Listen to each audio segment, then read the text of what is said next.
Bonjour et bienvenue à Earth School, bienvenue à cette petite formation stage en ligne que j'ai appelée École de Terre ou Earth School Basics. C'est les fondations en fait d'un voyage que je fais en plus de détails dans un autre programme, mais pour vous dévoiler un petit peu des choses basiques, les fondations. Voici un petit programme de yoga, de méditation, d'exploration via les vidéos, via des petits PDF que tu peux travailler chez toi pour explorer une notion de connexion entre toi et la terre, de créer des racines, de naviguer des vagues et de voler avec ou sans elles. Pourquoi je parle de tout ça? C'est comme ça que je vois la vie. Je pense que c'est essentiel de rester ancré, d'être bien dans ses racines, dans son socle, mais aussi de se sentir libre d'évoluer et de naviguer les vagues de la vie en résonance avec toi, pas avec qui tu étais, pas avec qui on t'a dit d'être, mais avec toi. Du coup, Earth School, c'est ça, c'est une exploration d'énergie qui réside en toi, de voix intuitive qui est en toi, et aussi de relier ça avec la nature, la terre-mère et le cadre de vie dans lequel tu vis ou que tu souhaites vivre, parce que c'est aussi ça, c'est une visualisation et un exercice de perception de vie et de cadre de vie. Donc pourquoi je parle de énergie et qu'est-ce que c'est énergie? Alors l'énergie, dans les traditions de yoga, on l'appelle ça prana. Et le prana existe dans chacun de nous et existe dans l'univers autour de nous. Dans d'autres traditions asiatiques, on appelle ça le chi. Et le but de pas mal de nos pratiques ou des recherches, même des lectures et des théories, c'est de harmoniser ces énergies pour que tu te sentes bien, pour que tu te sentes en phase, pour que tu te sentes correct intérieurement et extérieurement. C'est un vrai équilibre qu'on essaie de créer dans ces recherches de Earth School, mais aussi dans les traditions de yoga et dans d'autres traditions asiatiques. Du coup, le prana, l'énergie, qu'est-ce que c'est exactement? Alors, je vais te donner un exemple ou plusieurs exemples en fait pour comprendre peut-être un petit peu mieux ce que c'est le prana ou l'énergie. C'est vrai que j'arrive moi de plusieurs traditions. J'ai un background, une vie qui est assez religieuse ou spirituelle et j'ai appris d'autres traditions par la suite et d'autres théories par la suite qui fait que j'ai un vrai patchwork en fait de pratiques ésotériques. Donc j'essaie de rendre ça plus pratique. Donc, admettons qu'on est dans un stade de foot ou de rugby si tu préfères le rugby. Et il y a une énergie entre les fans, entre les personnes qui sont là en train de soutenir leur équipe. Oui, d'accord, il y a aussi une certaine rivalité avec l'autre équipe, mais en gros, même ces autres fans-là ont quand même une certaine communauté, une certaine énergie commune entre qu'est-ce que c'est dans cet environnement de football ou de rugby. Par contre, tu prends ces supporters de football et tu les amènes dans un lieu de prière, dans un lieu sacré, une église, un mosquée, peu importe, et tu les amènes ensemble là-dedans. Et il y a des gens à l'intérieur en train d'allumer des bougies, en train de prier.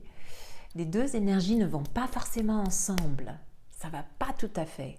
Tout comme si tu vas dans une forêt, profondément dans une forêt. Et si tu ne l'as jamais fait dans ta vie, je te donne ça comme un petit, voilà, fais ça cette année. Va au plus profond d'une forêt, enlève tes chaussures et marche pieds nus. Bon, I digress. Du coup, au plein cœur d'une forêt, et tu mets une musique comme du rock, mais un peu hard ou un peu techno. Il y a quelque chose qui ne va pas. Il y a quelque chose qui va pas, qui va jamais se trouver en harmonie. La résonance ou la vibration de la Terre est à 432 MHz, mais la plupart de notre musique, des vibrations extérieures que nous recevons tous les jours, résonnent à peu près 440, voire à 444 MHz. Par contre, c'est pas difficile de rectifier ce déséquilibre ou ces influences extérieures. Le prana, à la limite extérieure, parce que le prana n'est pas que bon, il y a aussi des mauvais pranas. Du coup, qu'est-ce qu'on peut faire pour descendre un peu cette vibration, cette résonance, ces mégahertz?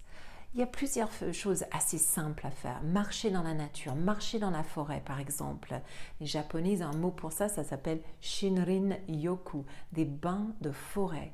Et classiquement, ça va affecter non seulement ton système nerveux parasympathique, mais aussi ta santé ou ton état mental. Quand tu médites, quand tu te poses quelques instants, tu prends conscience de ta respiration, tu ralentis les activités du mental et tu plonges vers l'intérieur, tu descends cette vibration. Cette vibration qui est ici va descendre et se raccorder presque, comme on accorde un guitare, se raccorder en fait avec la vibration de la Terre, ou au moins cette vibration de 432.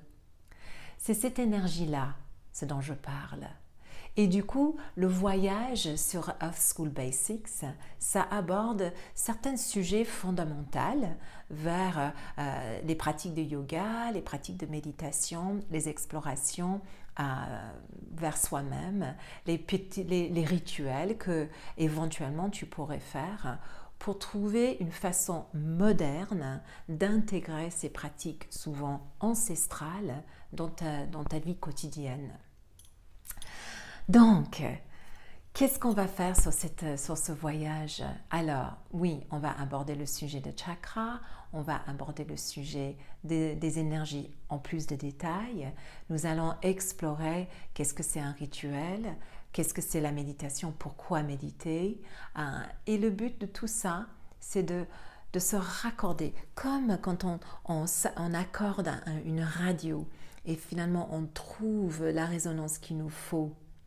C'est ça que nous cherchons. Dans ton corps, en fait, tu as plusieurs zones énergétiques et on va explorer ça dans les prochaines vidéos. Dans ces zones énergétiques, il y a aussi une résonance de caractère ou de façon d'agir, de faire, de penser, d'être. Et c'est affecté du coup par les événements extérieurs très souvent. Ça crée des blocages, ça coince des choses, ça t'enferme des fois. Et notre voyage, notre but, c'est de ouvrir le passage, de dégager le chemin pour trouver ce qu'on appelle dans le yoga le moksha. Le moksha, c'est la liberté. Tu es né avec le moksha, cette notion de freedom, de liberté. Sauf que très vite, très vite, par la société, notre famille, l'école, etc., les règles arrivent qui coincent en fait notre voie X, notre voie intuitive. Et du coup, la voie avec un E, intuitive ou authentique, ou éventuellement très simple et en résonance avec toi, est souvent divertie vers différents carrefours, différentes jonctions. Et on ne prend pas forcément le chemin qu'on voudrait nous prendre. Des fois, c'est nécessaire, évidemment. Mais des fois, il faut quand même retrouver ce chemin. Il faut revenir à ce petit chemin authentique qui est ton dharma, le dharma, chemin de vie. Le moksha et le dharma vont étroitement ensemble et ce voyage Earth School énergétique va t'aider peut-être à retrouver certains indices et à retrouver une façon d'être la meilleure version de toi finalement.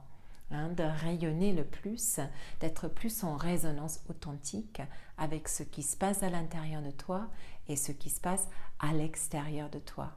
Tu es maître en fait de ce destin. C'est toi qui contrôle et gère le moment présent, c'est personne d'autre.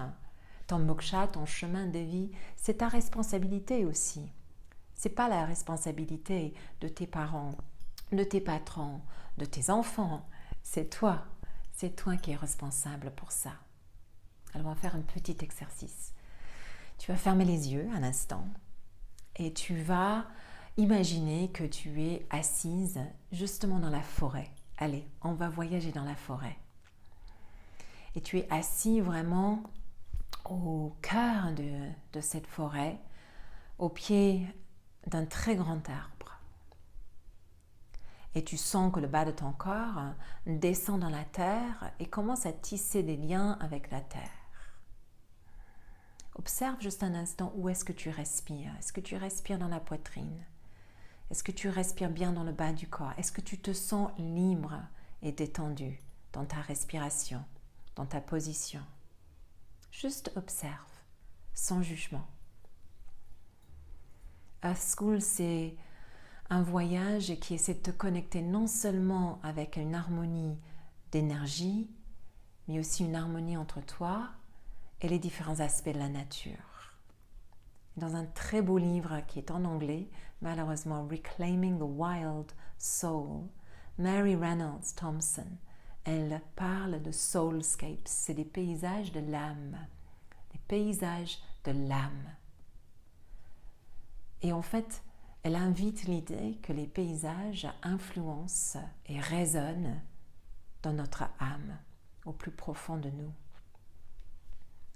Alors ici et maintenant, dans cet espace méditatif de forêt, et peut-être c'est la forêt que tu vas visionner, invite un paysage, le dernier paysage où tu t'es senti vraiment toi-même, pleinement toi-même, où tout vibrait à une résonance profonde.